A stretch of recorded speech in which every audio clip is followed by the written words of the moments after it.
What's up sa mga kahombre ko dyan? Makagagawa na naman nga pala to. At syempre, mga kahombre ko, alam nyo na, today is the day kung saan finally atin na pong matutuklasan ang storya ng ating kaibigan na si Zainab nakakakasal na. Palakpakan at i-congratulate natin ang mga yan. Hey! Bulgar kita loko ni Nico David. I'm coming!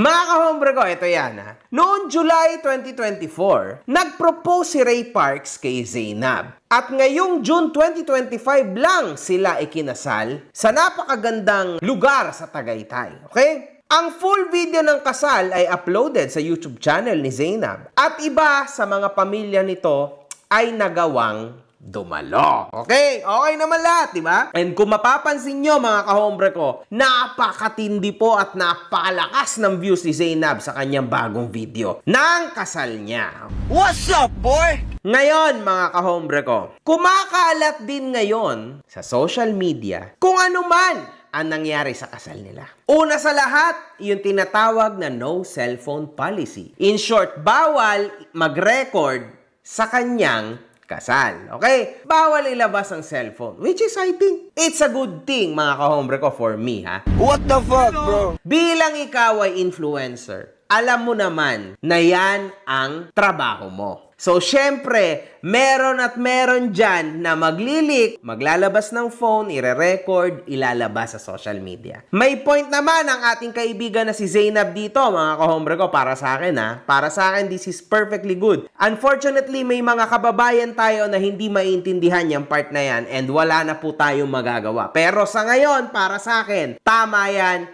dahil syempre, kasal niya yan, her wedding, her rules. Tama? Kung wala kang pake, pakyo ka na lang, magsama kayo ni Tulo. Fuck you, man.